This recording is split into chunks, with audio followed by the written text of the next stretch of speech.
Hey everybody, this is chapter 11 of Z.A. Jordan's The Evolution of Dialectical Materialism, a Philosophical and Sociological Analysis. Chapter 11 is titled Plekhanov's Unification of Dialectical and Historical Materialism. But philosophical thought is a historical phenomenon, and its content subject to the restricted conditions of its time is one of the original ideas of Marx, which were increasingly ignored by his followers, eventually to become altogether forgotten by them. In Lenin and Stalin, no trace is left of the Marxian belief that history reveals something about the ontological roots, the social meaning and value of that of which it is the history.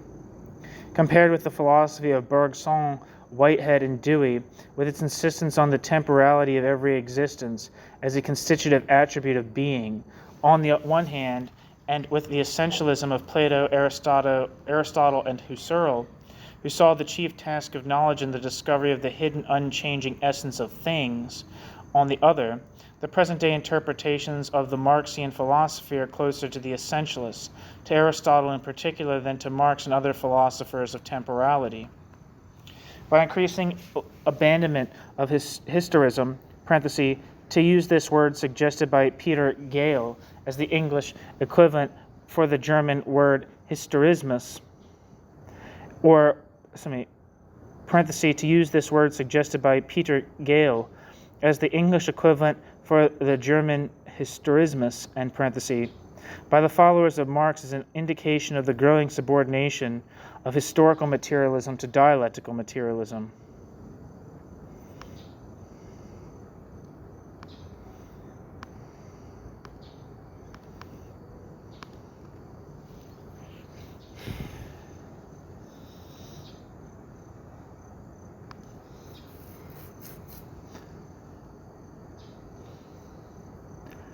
According to Wikipedia, Peter Gale lived from 1887 to 1966. Peter Gale was a Dutch historian well known for his studies in early modern Dutch history and in historiography.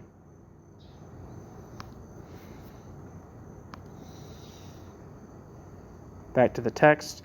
The metaphysics of dialectical materialism, with its claim to absolute truth, is incompatible with historism and its conception of philosophy as part of history and culture, caught in their movement of change. In the case of Plekhanov, the retreat from historicity of thought was tempered by his genuine interest in history, which clearly dominated over Plekhanov's other theoretical pursuits. But Plekhanov, too, was a follower of Engels rather than of Marx. In his examination of the philosophical problems of the historical sciences, he was as unprepared as Engels to abandon the framework of dialectical materialism. Plekhanov took seriously Engels' pronouncement that the materialist conception of history was a guide to study and not a lever for speculative constructions. Plekhanov brought to his task a pronounced historical bent and a wide erudition ranging over fields as varied as the history of philosophy and the history of social thought, art and literary criticism, sociology and anthropology.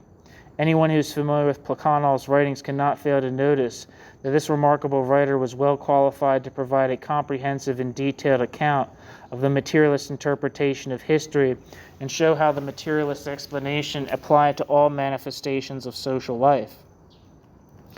If Plekhanov did not fulfill the expectations which Plekhanov's qualifications warranted, this was largely due to the fact that in Plekhanov's two major works dealing with the materialist conception of history, Plekhanov was more concerned, as Plekhanov himself admitted, with the examination and refutation of the objections to the Marxian ideas than with their systematic exposition.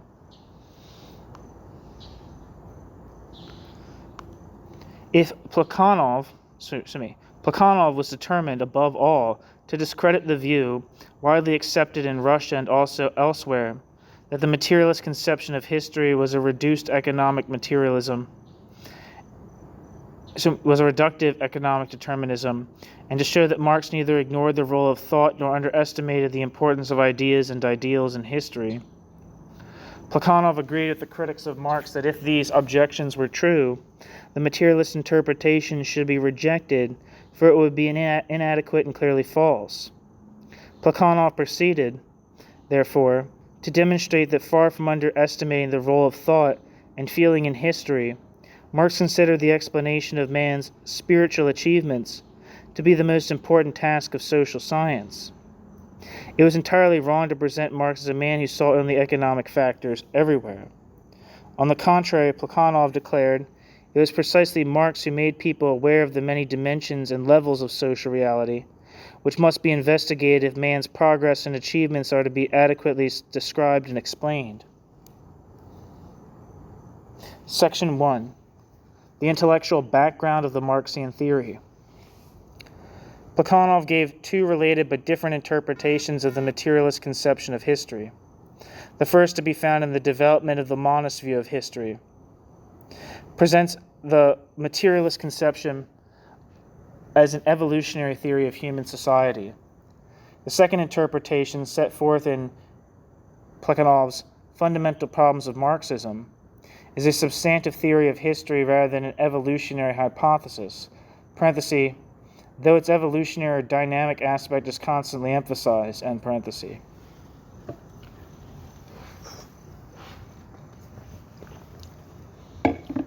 Plekhanov turned Engels' comparison of Marx to Darwin into something more than a mere laudatory figure of speech. Plekhanov compared Marx to Darwin, since Marx and Darwin both established a point of view from which the whole history of animal species and the whole history of human society and civilization could be understood. Footnote.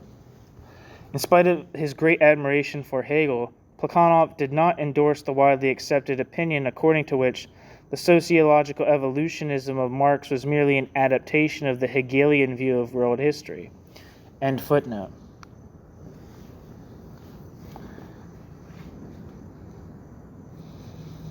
The evaluation of the Marxian evolutionary hypothesis need not be postponed until the history of all periods based on this hypothesis is available. Marx himself could not accomplish this task, just as Darwin could not write the history of all animal and vegetable species. On the other hand, the Marxian evolutionary hypothesis was not left altogether without confirmation, for Capital was the beginning of the study of the real history of mankind from the new point of view.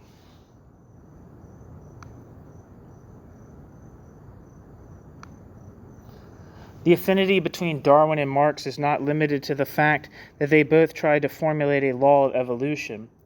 The fields to which Darwin and Marx's laws were to apply were contiguous, and their principles were similar in some general respects. The fields of application of the two hypotheses are contiguous, without the one being an extension of the other, because with the appearance of the human species, further evolution ceases to be biological and becomes social.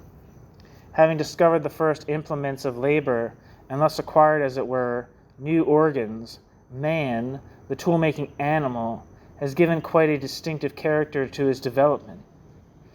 Quote, previously, as with all other animals, it amounted to changes in his natural organs. Since that time, it has become, first of all, the history of the perfecting of his artificial organs, the growth of his productive forces, ... From the point of view of the philosophy of history, it is extremely important to note that from the time the artificial organs of man began to play a decisive part in man's existence, man's social life itself began to change in accordance with the course of the development of his productive forces.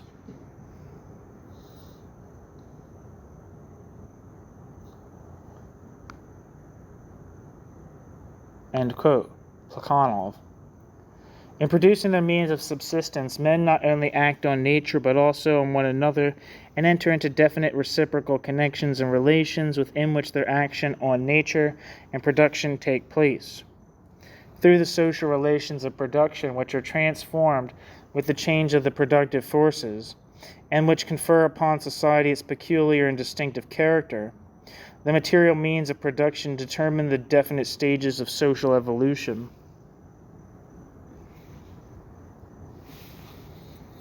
From this point of view, it can be said that Marx begins precisely where Darwin's investigation ends. There's considerable similarity in Darwin and Marx's respective approach to the solution of the problem of the origin of animal species and of the genesis of different types of social organization. As Plekhanov put it, quote, "The spirit of their research is absolutely the same in both thinkers," end quote. And for this reason, one can say, although chronologically this is not correct, that, quote, "Marxism is Darwinism in its application to social science," end quote. Quote, "Darwin explains the origin of species not by an allegedly innate tendency to develop in the animal organism, as Lamarck did, but by the adaptation of the organism to the conditions outside the organism, not by the nature of the organism, but by the influence of external nature. Marx explains the historical development of man not by the nature of man, but by the characteristics of those social relations between men which arise when social man is acting on external nature," end quote. Plekhanov.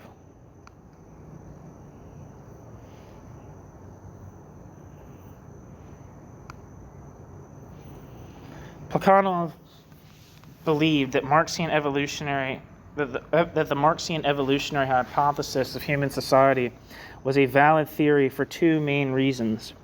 It was confirmed by the historical and social events to which it was applied, and it gave the right answer to the long-sought solution of the problem concerning the evolution of man, the human individual, to his physical and social environment.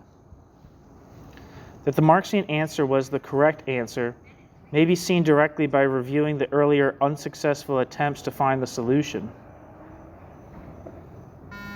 According to Plekhanov, the French materialists of the 18th century firmly believed that in keeping with Locke's assumption, quote, "There are no innate principles," end quote, man and all his opinions were the product of his environment. L'homme est tout éducation. I don't know if I said that right. Let's see.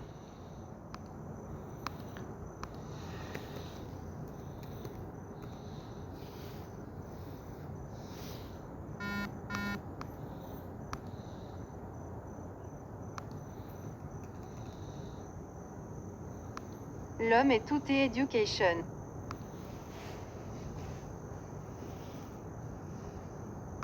L'homme est toute l'éducation.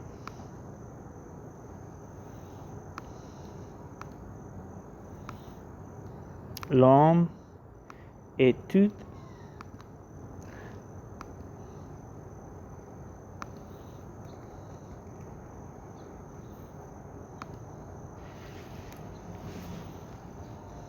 See, let me try that again. L'homme est toute éducation. L'homme est toute education. Man is all education, is what that translates as. L'homme est toute éducation, wrote Helvetius, using, quote, education, end quote, in the sense of the sum total of social influences. So let me backtrack a bit. According to Plekhanov, the French materialists of the 18th century firmly believed that in keeping with Locke's assumption, quote, "There are no innate principles," end quote, man and all man's opinions were the product of his environment. L'homme est tout, wrote Helvetius, using, quote, L'homme est toute éducation, wrote Helvetius, using education in the sense of the sum total of social influences. And on the other hand, the French materialists were committed to the belief, incompatible with this one, that the social world was governed by opinions, and that les progrès des Lumières, the progress of enlightenment, I believe that's what that means.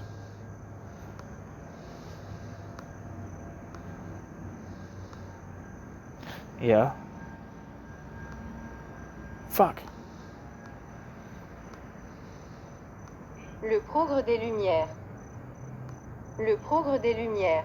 Le progrès des Lumières.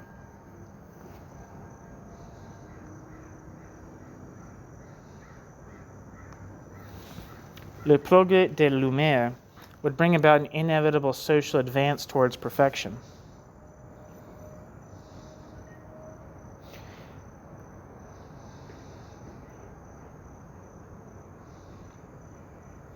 This basic inconsistency, man is the product of his environment and environment is the product of man's opinions, appeared over and over again. For instance, both Montesquieu and Sismondi argued that the political constitution is determined by the customs of the people and that the customs of the people are conditioned by the constitution under which they lived. Saint-Simon recognized that ideas are conditioned by social factors and interests, but there was no doubt in his mind that philosophers rule opinion and opinion rules the world. The inconsistency in the views of the French materialists was, however, more apparent than real. For it is certainly true that environment conditions human opinions, and opinions shape the environment. They interact and are functionally related.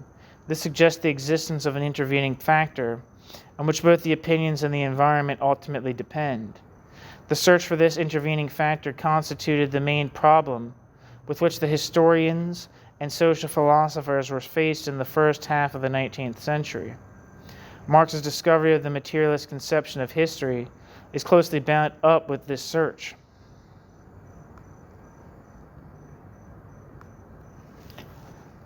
The French historians of the Restoration, Guizot, Thierry, and Mignet, made a considerable step forward when they suggested that neither should the political constitutions be explained by the customs of the people, nor the customs of the people by the political constitutions, but that both these factors are dependent on a third determinant, concealed behind the first two, at a deeper level, namely the property relations and the class divisions associated with them. To put it in Marxian language, the French historians discovered that the anatomy of civil society was to be sought in property relations. They were unable, however, to answer the question as to how the differences and changes in the property relations should be accounted for.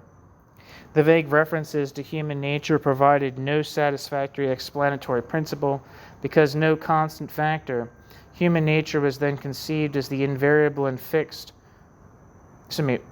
Human nature was then conceived as invariable and fixed once and for all, could account for the changes of a variable factor. Moreover, in a concealed form, the explanation in terms of human nature was a return to the old vicious circle of environment being created by man and man being determined by environment.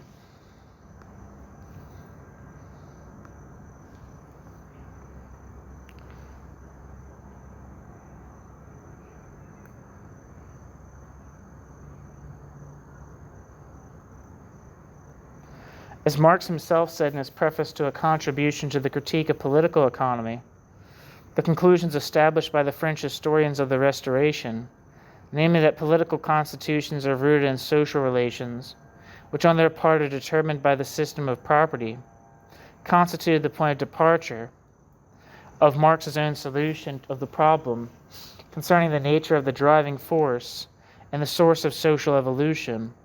However, before Marx could arrive at his solution, the traditional view of history had first to be thoroughly revised.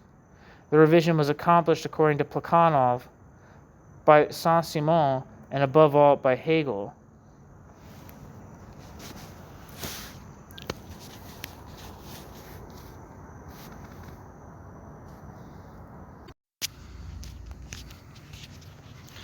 The French thinkers of the Enlightenment saw in history a chaotic tangle of fortuitous events, a record of human folly and arbitrariness, the course of which could be changed and controlled at will by human agency and reason. This was in fact a naive idealist conception, for it assumed that reason governs or can govern the world. Hegel recognized the claim that reason governs history, but in the same sense, quote, as it governs the motion of the celestial bodies, i.e. in the sense of conformity to law, end quote. In this way, Hegel established unquestionable superiority of absolute idealism over French materialism and French materialism's naive idealist conception of history. One second.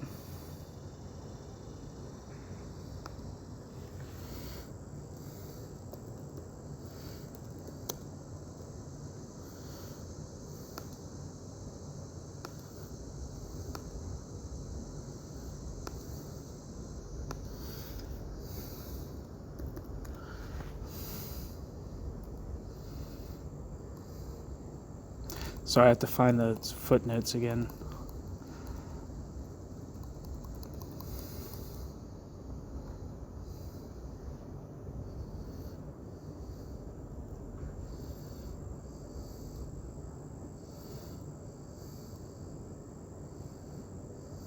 Wait, I think we're in business. Almost there.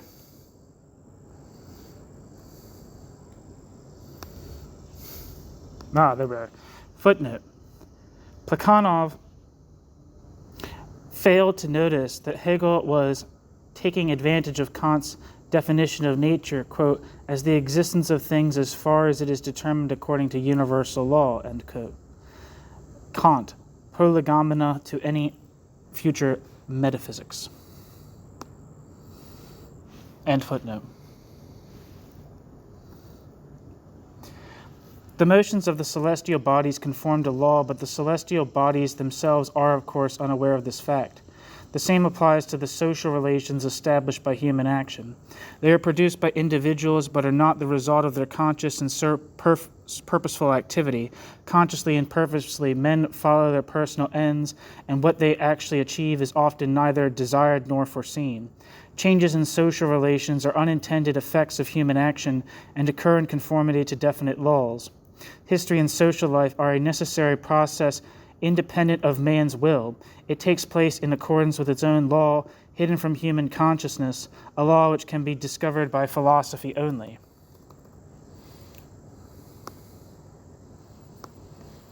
Hegel saw in social and historical development both a necessary process and the revelation of the absolute idea.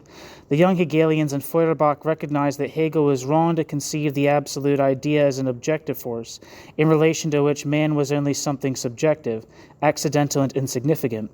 The brothers Bauer held that it was human reason that was the active force in world history, and Feuerbach perceived this force in the, quote, human essence, end quote, which revealed itself in man's community, parenthesis, Gemeinschaft, end parenthesis, and unity, parenthesis, Einheit, end parenthesis, with man, and which found its proper expression in art, religion, philosophy, and science.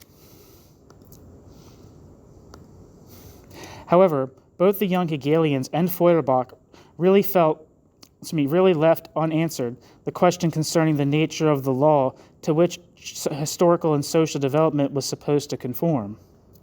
Once the absolute idea was recognized as a figment of speculative philosophy, the question arose as to what was the vehicle of the conformity to law imminent and manifested by development of society.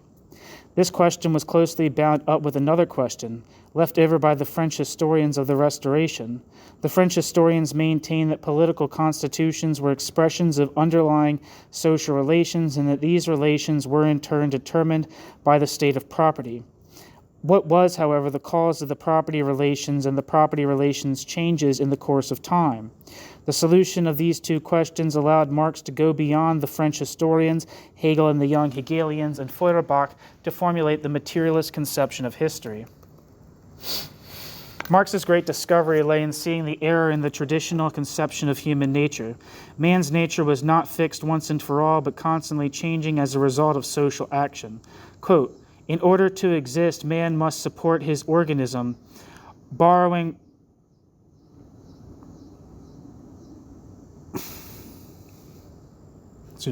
Quote, in order to exist, man must support his organism, borrowing the substances he requires from the external nature surrounding him. This borrowing presupposes a certain action of man on that external nature, but, quote, acting on the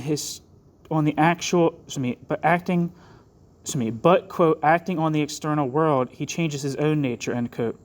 In these few words is contained the essence of the whole historical theory of Marx, end quote. Plekhanov. Consequently, a scientific explanation of social and historical change is unsatisfactory unless it relates the process to be explained to man's action on external nature and his social environment. The conformity to law manifest in society and history reveals itself in those relations into which men enter with one another in the production of their means of subsistence. Whereas the environment is transformed through men's combined action, the altered external circumstances transform the relations binding men together. changes in social relations which are brought about as an indirect and unintended effect of human action, induce in turn changes in human nature. They modify the conscious activity of men and their aims of life. The materialist conception of history formulates the laws in conformity to which all these interrelated processes of change, transformation, and evolution take place. Section 2. Historical materialism as a substantive theory of history. The materialist conception of history has many of the characteristics of an evolutionary hypothesis, but apart from being an evolutionary hypothesis, the materialist conception is also a philosophy of history. Marx viewed the succession of the economic formations of society not only as a process of natural history, but also as a development in which all tendencies work with iron necessity towards inevitable results. They realize a concealed purpose and strive towards a transcendental end, towards the establishment of a classless, socialist, and finally communist society. Since the search for transcendental ends is a distinctive characteristic of the philosophy of history, the Marxian conception is a philosophy or a philosophical theory of history. Footnote. Marx was aware that the search for a transcendental end is a distinctive characteristic of the philosophy of history.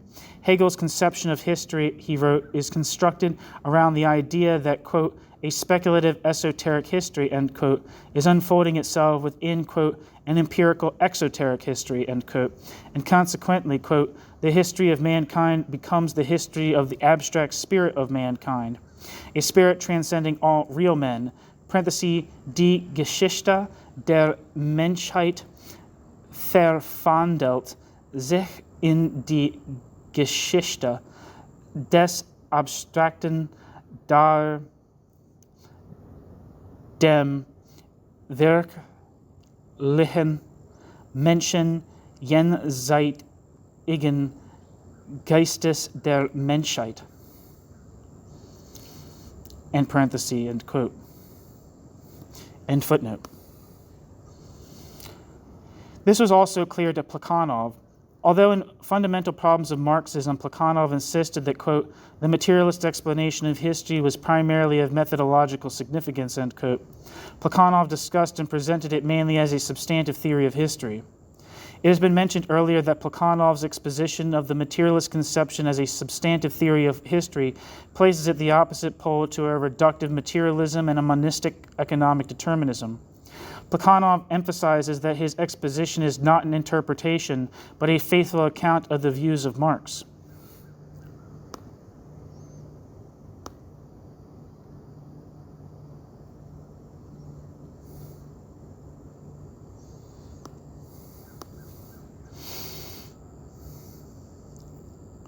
Where am I? Plekhanov emphasized that his exposition is not an interpretation but a faithful account of the views of Marx.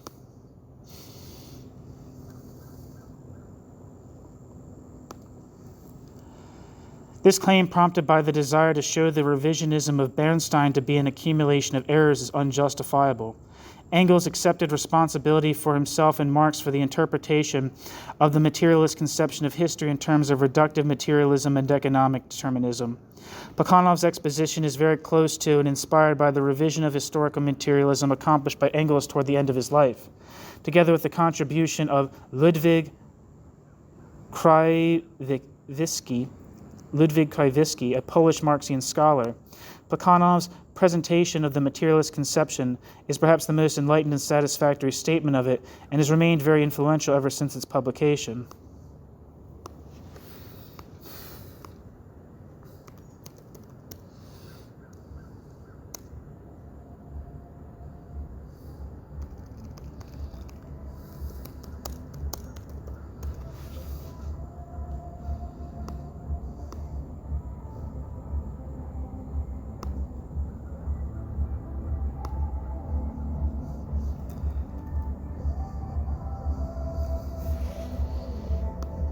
Ludwik Krzywicki. Ludwik Krzywicki. Ludwik Krzywicki.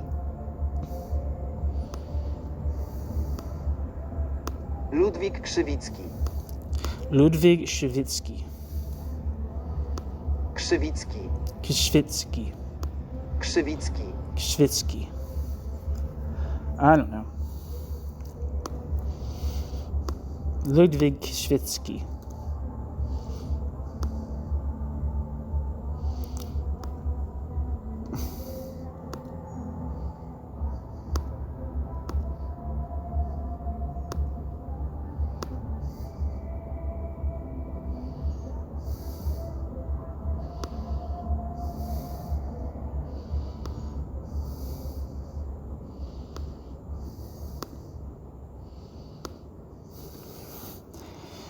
German Wikipedia says Ludwig Krzywicki lived from 1859 to 1941 and was a Polish anthropologist, sociologist, and economist.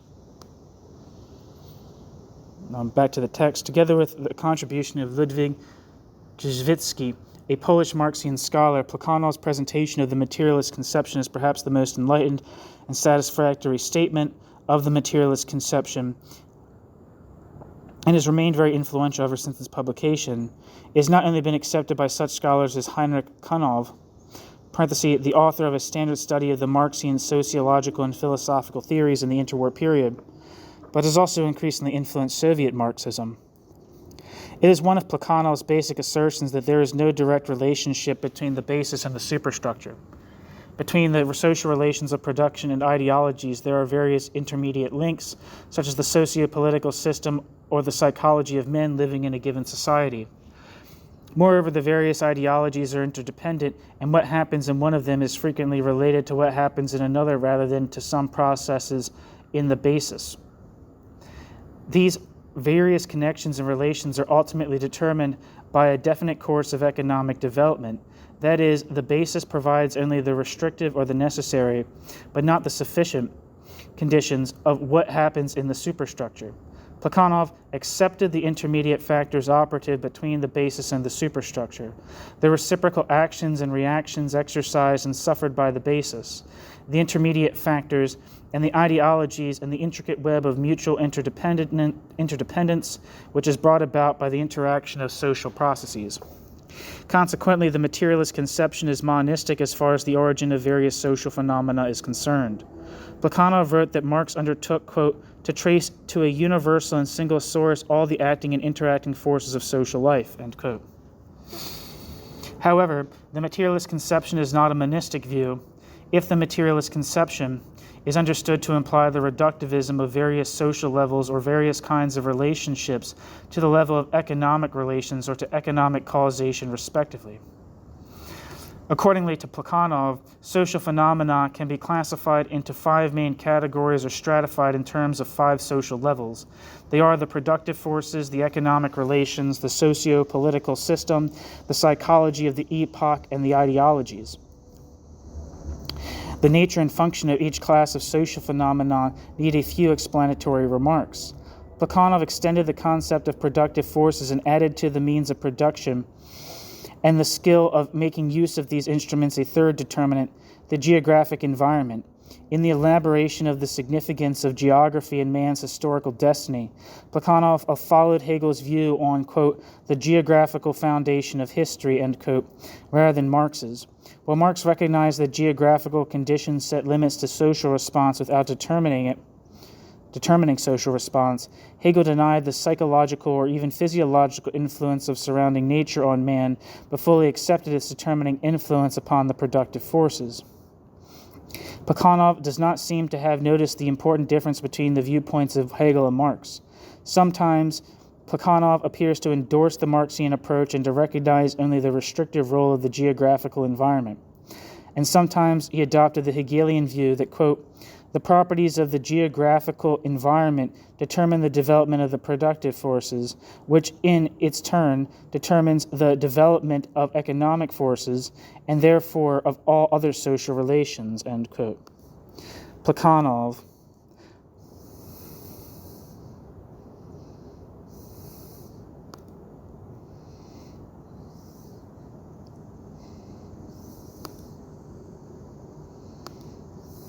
While the properties of the geographical environment determine the development of the productive forces determine and are determined by the development of the social relations.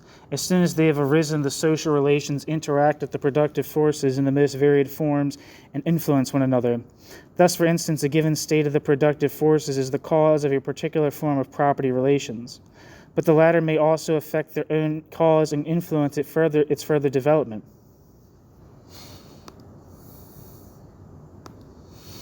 Plekhanov emphasized that the productive forces and the social relations of production are theoretical constructs and should not be conceived as, quote, motionless metaphysical essences, end quote.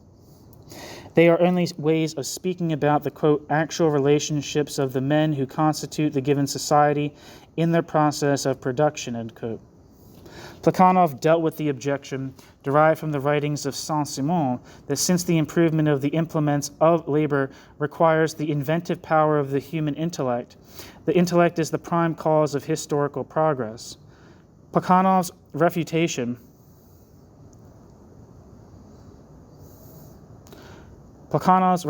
made use of the hypothesis of the evolutionary development of man and society and pointed out that the intellect appeared as a remote consequence of what man did with his hands, including the production of man's artificial organs, that is, the use of tools.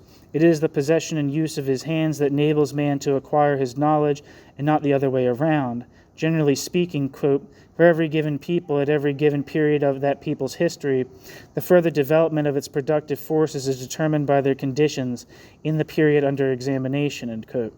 The evolutionary argument does not leave out of account the role of the intellect in the technical and technological development, but explains its genesis and the ways and limits of its effective operation.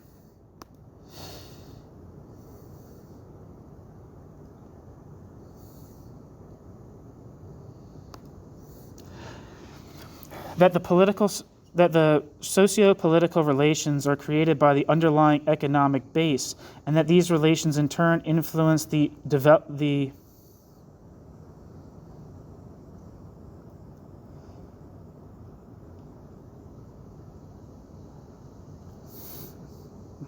Hold on, let's see, is there a typo?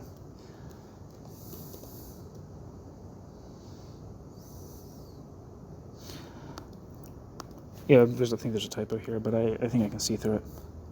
That the socio-political relations are created by the underlying economic base, and that these relations in turn influence the development of society, including society's, quote, economic movement, end quote, is, according to Plekhanov, an indisputable fact. In his opinion, nobody who has read the Communist Manifesto could deny that Marx, too, accepted the functional relationship between the economic and the socio-political relations, once the socio-political relations have arisen on the basis of the economic. Political institutions may influence economic life either by favoring or impeding its development. The first possibility follows directly from the assumption that the given political system is laid down for the very purpose of promoting the expansion and improvement of the productive forces. Plekhanov believed that the determining of economics by politics and the outdistancing of political changes by economic development account for the second possibility. The psychology or mentality of a given epoch as a category of social phenomena and analytical concept is Plekhanov's own contribution to the theoretical apparatus of the materialist conception of history. Every stage in the development of the productive forces involves the division of men engaged in the social process of production into distinct groups bound together by definite social bonds within and circumscribed by specific social relations of one group to another from without. This web of social relations corresponding to a given state of the productive forces, Plekhanov called the structure of society. Quote, once the structure of society has been given, it is not difficult to understand that the character of that structure will be reflected generally in the entire psychology of men, in all their habits, manners, feelings, views, aspirations, and ideals.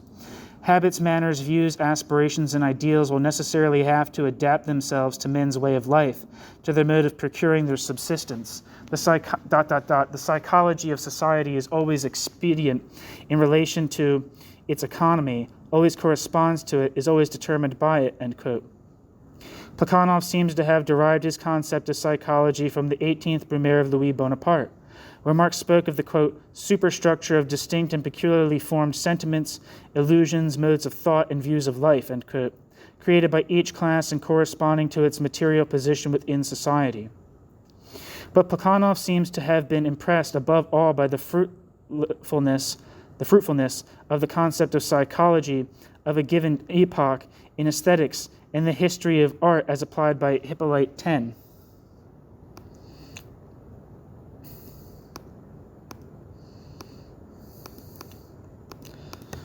Let me see if I'm pronouncing that right.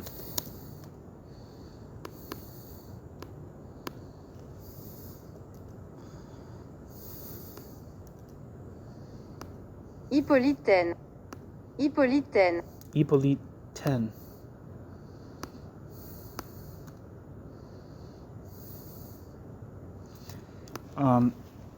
Hippolyte Taine lived from 1828 to 1893 and was a French historian, critic, and philosopher.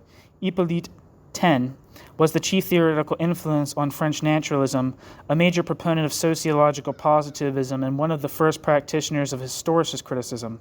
Literary historicism as a critical movement has been said to originate with Hippolyte Taine. Taine is also remembered for Taine's attempts to provide a scientific account of literature. Hippolyte Taine had a profound effect on French literature. The 1911 Encyclopedia Britannica asserted that, quote, the tone which pervades the works of Zola, Bourget, and Maupassant can be immediately attributed to the influence we call Taine's, end quote. Out of the trauma of 1871, Taine has been said by one scholar to have, quote, forged the architectural structure of modern French right-wing historiography, end quote. End footnote. Or not end footnote, back to the text. But Plekhanov seems to have been impressed above all by the fruitfulness of the concept of psychology of a given epoch in aesthetics and the history of art as applied by Hippolyte Taine. In his own studies on art and its history, Plekhanov followed Taine's method of relating the works of art to the general conditions of mind and manners as well as to the social environment, rejecting only Taine's claim that this was, quote, the ultimate explanation, end quote. Even if in a given context the psychological explanation is primary, it should not be forgotten that the psychology of social classes is always a product of economic development.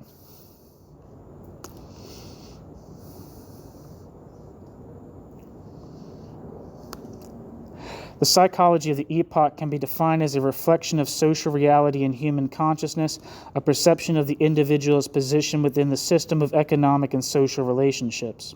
Peculiar to his class location, or a view of the world in all its complexities, seen in the perspective of the class to which the individual belongs and whose experiences he shares. Marx spoke of, quote, the material world reflected by the human mind and translated into forms of thought, end quote. And Plekhanov made use of this in his concept of psychology or mentality. Psychology is man's awareness of concrete reality, the actual physically sensible and necessary conditions for his survival, which men acquire in their struggle for existence. No external object can, as such, get men in motion. It cannot become a conscious motive of action unless it goes through their minds and is transformed into sensations, feelings, thoughts, impulses, and volitions, into, quote, ideal tendencies, end quote, and, quote, ideal powers, end quote, which alone are able to release action.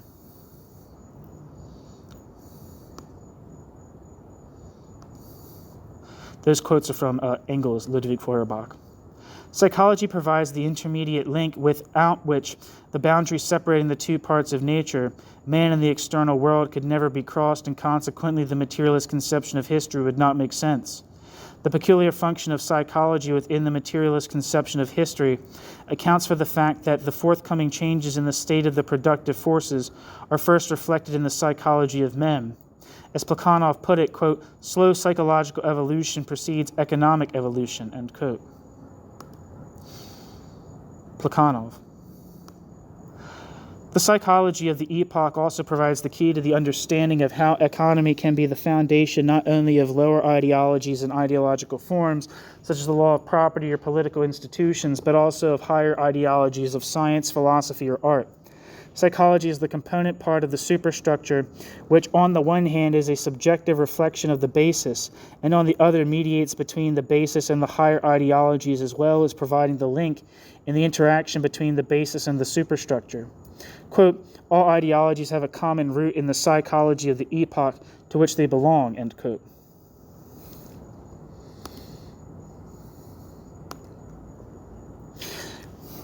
That Marx himself was far from the one-sidedness of economic monism is a common theme of the development of the monist view of history, which is the development of the monist view of history, and the book Fundamental Problems of Marxism. Materialism did not prevent Marx from recognizing the significance of the spirit, that is, of moral, philosophical, religious, or aesthetic conceptions in history. Marx only wished to ascertain whence they come and to establish the law of their development.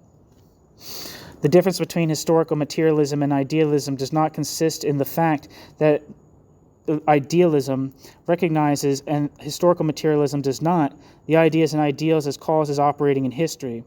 The difference concerns their genesis and thus also the conditions on which their effective operation ultimately depends.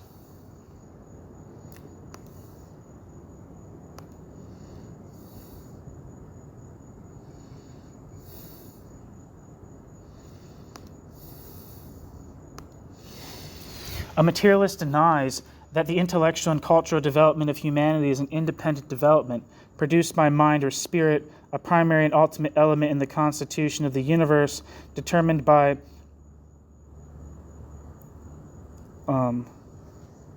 its own laws. No materialist would deny, however, that each ideological sphere has some specific developmental laws of that ideological sphere's own. The laws of logic cannot be derived from the laws of physics, nor the laws of the circulation of commodities be deducted from the laws of logic. The ideologies of a particular age are often connected with the ideologies of the past, and the contemporaneous ideologies frequently influence each other. The conclusion to be drawn from these various facts is not that the ultimate cause of ideological developments should be sought in some specific laws of the human spirit, but that the prevailing ideologies cannot be inferred from or discovered by the examination of the economic state of society alone. On the other hand, the dependence of the ideologies on the basis through the psychology associated with the basis is apparent. In order that a group of people may devote their energies to scientific and similar occupations, a certain level of prosperity is necessary. Environment does not allow all humanity to make use of its inventive capacity to an equal extent. At a given time, the scope of this capacity is determined by the state of productive forces. Men coordinate their ideas, feelings, thoughts according to their own particular laws, but these laws, quote, are brought into play by external circumstances which have nothing in common with these laws, end quote. Ideologies have a dimension that remains unaccounted for until they are related to the underlying economic realities.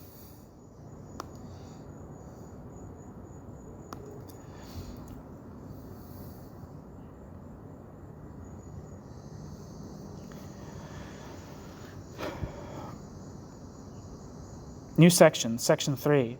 The role of dialectical materialism in the validation of historical materialism. Plekhanov seems to have been aware of the fact that the materialist conception of history needed validation, but Plekhanov also appeared to have been uncertain and confused about the ways in which it could be tested and corroborated. Plekhanov felt that if the facts reported by Darwin in The Origin of Species were sufficient to establish the theory of biological evolution, Marx's 18th Brumaire of Louis Bonaparte, Marx's The Class Struggle in France, 1848 to 1850, and above all, Capital, were sufficient to establish the Marxian theory of social evolution. Plekhanov stressed that the theory of Marx, like Darwin's theory of biological evolution, admits only of a partial, fragmentary, and inadequate confirmation. To the critics who complained that Marx had not given a, quote, theoretical substantiation of historical materialism, end quote, Plekhanov answered very rightly that only a world history written from the materialist viewpoint could provide the required verification. At present, Plekhanov explained, no such history can be written either by individual or collective effort because the material for that purpose is not yet available. It has to be accumulated by means of systematic studies, which, making use of the Marxian method, would apply it to various fields of knowledge. But Plekhanov was confident that the theory of Marx would be increasingly confirmed in the course of time by many scholars, often without realizing that what they were doing applied the material explanatory principles to the phenomena they studied. While Plekhanov's arguments against the critics of Marx seem to indicate that he was not entirely unaware of the difference between the confirmation of a hypothesis in natural science and of a point of view in history, at other times Plekhanov appears to confuse the kind of evidence which would be required in each of these cases. For instance, Plekhanov mentioned that the materialist conception of history has a threefold validation. First, to recall the arguments summarized earlier, the history of philosophy and the social sciences reveals that philosophers, historians, and other scholars had long searched for the solution of the problem concerning the prime cause of social change. No satisfactory answer was found until the arrival of the Marxian theory, whose correctness should be evaluated by its ability to provide the replies to previous unanswered or unanswerable questions. Second, Marx's Capital, validates the materialist conception as much as the origin of species validates the theory of evolution. Third, to put it in Plekhanov's own words, quote, the theory of Marx provides him with an outstanding, previously unknown capacity to foresee events, end quote. Thus, Plekhanov claimed that the theory of Marx has been validated on the one hand by satisfying the requirements of a historical interpretation and by being shown to be a fruitful hypothesis with predictive power on the other. In his examination of the way in which the materialist conception of history can be tested, Plekhanov went beyond the methodological viewpoint and suggested that as a substantive theory, the materialist conception could be established on the basis of dialectical materialism.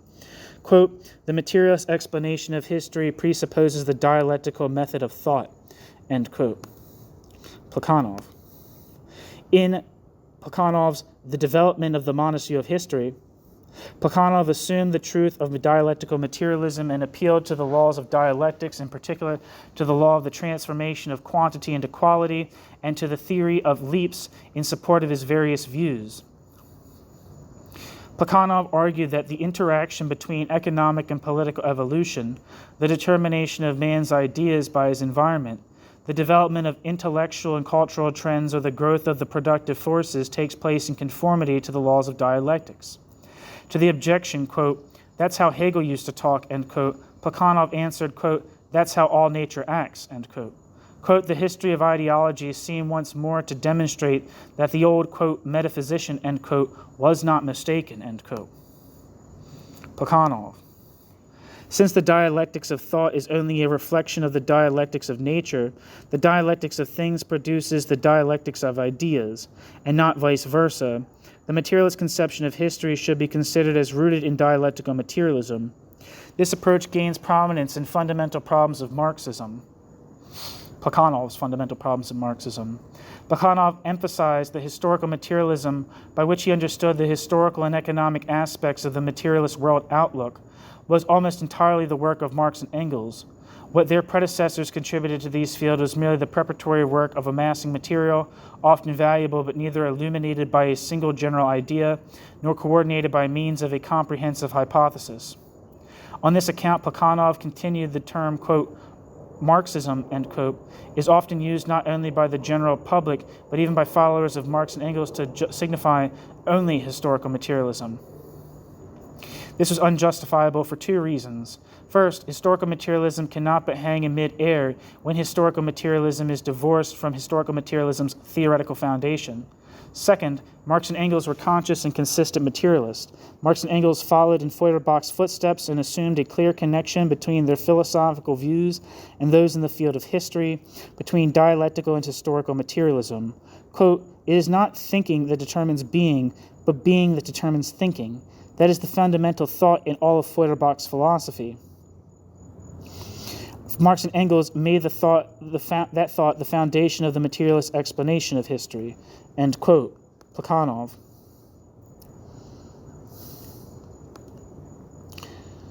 The historical materialism is a particular case of genetic materialism that historical materialism is a particular case of genetic materialism is not the only assertion which Plekhanov added to the materialist conception of history and which was destined to influence its further development adversely. Plekhanov also suggested that any truly scientific view of society was bound to be ultimately based on the materialist conception of history. As Plekhanov put it, quote, "The materialist conception of history provides the necessary prolegomena to any doctrine on human society claiming to be a science. This is so true that at present the study of any aspect of social life acquires scientific significance only in the measure to which it draws closer to a materialist explanation of that life." End quote.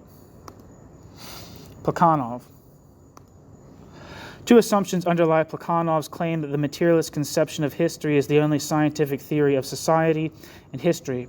According to the first, a process is necessary if and only if it takes place in conformity to law. The second assumption stipulates that only necessary phenomena are capable of being an object of scientific investigation. But to say, quote, "conformity to law is the necessary foundation of any scientific explanation of phenomena," end quote, is to adopt the Comtean conception of science, a fact of which Plekhanov does not seem to have been aware. Comte used to say, quote, "scientifique ou positif."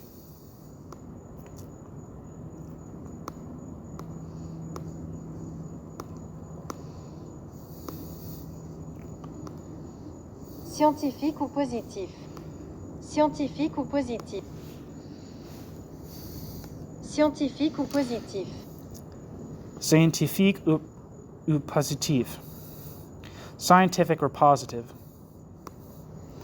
Comte used to say, quote, "scientifique ou positif," or scientific or positive, and emphasize that no branch of knowledge can acquire a positive character unless that branch of knowledge's subject matter conforms to an invariable law based on the nature of things.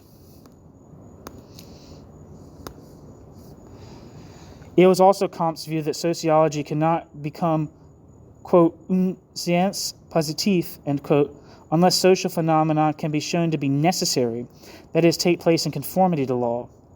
Marx accepted the Comtean precondition in his preface to A Contribution to the Critique of Political Economy, when Marx referred to the precision of natural science with which the changes and connections of social phenomena, basic from the viewpoint of his theory, can be ascertained.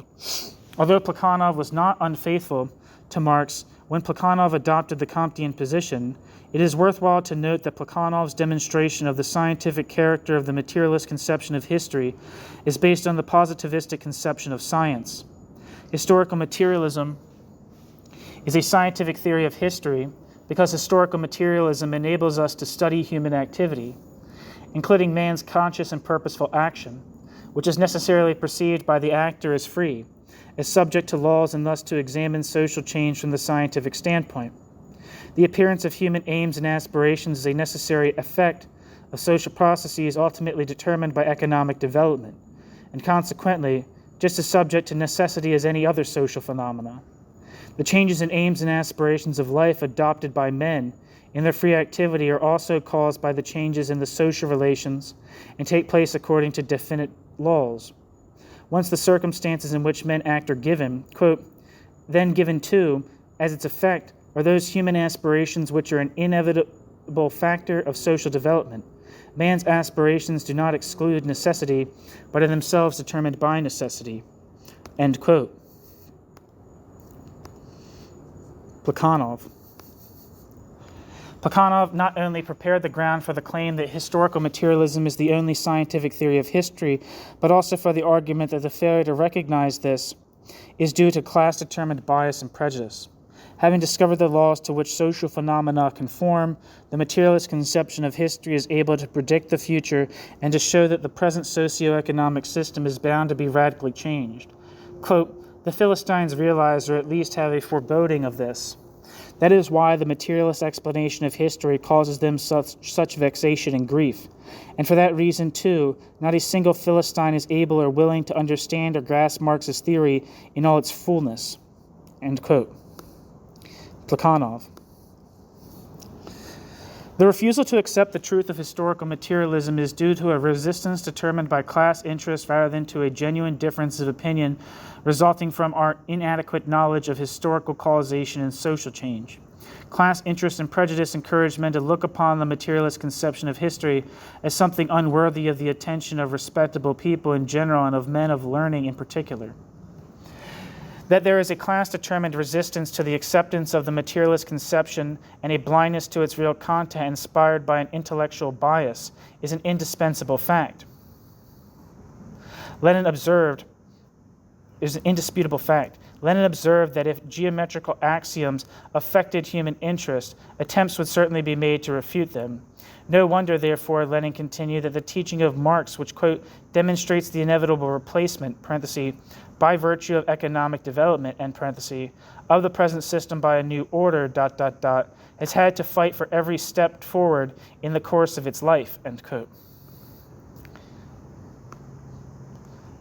Lenin in Marxism and Revisionism. Marx, Lenin wrote elsewhere, could not and did not expect impartiality from his bourgeois critics.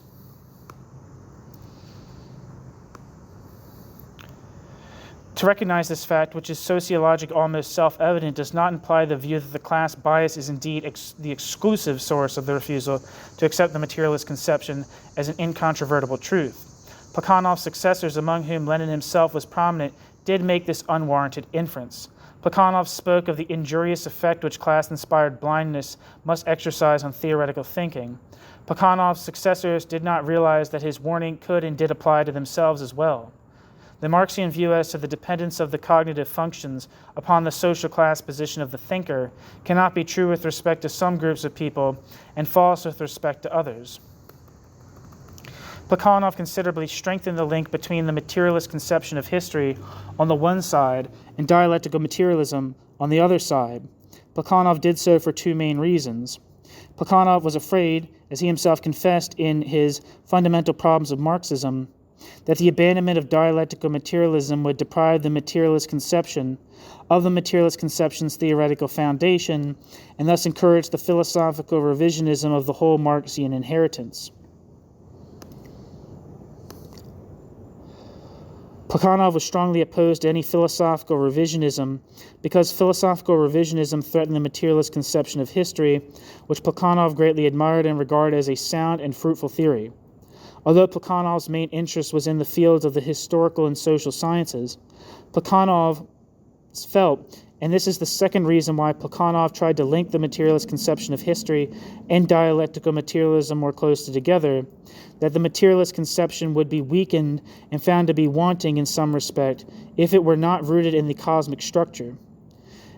This Plekhanov tried to achieve by first conferring upon the universe certain characteristics which are determined by social and moral requirements, and then relating this sociomorphic picture of the world to the materialist conception of history and society.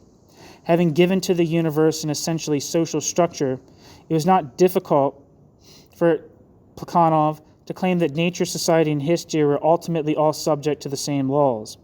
Plekhanov could also announce that Marxian socialism was not based on ethical grounds but on historical necessity, and yet was bound to realize a moral purpose.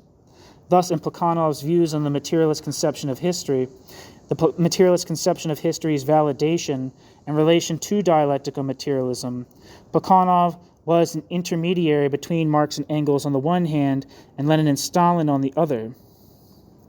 In spite of the excellence of Plekhanov's exposition of the materialist conception of history, so much superior to practically everything said before and after him on this subject, Plekhanov, having originated the interpretation of the universe in socio-cosmic terms, became a precursor of Lenin and Stalin. Plekhanov contributed to their crude sociomorphic views of the universe and their unrestricted voluntarism resulting from these views. Plekhanov laid the foundation for the sociomorphic conception of the universe in order to provide historical materialism with an ostensibly incontrovertible support. The ironic aspect of this attempt is that he thereby greatly obscured the methodological issues involved and concealed his own genuine contribution to the logically sound validation of the materialist conception of history. That's the end of chapter 11 of The Evolution of Dialectical Materialism, a Philosophical and Sociological Analysis by Z.A. Jordan. The next chapter, chapter 12, is titled Historical Materialism as a Guide to Action. Thank you so much for listening.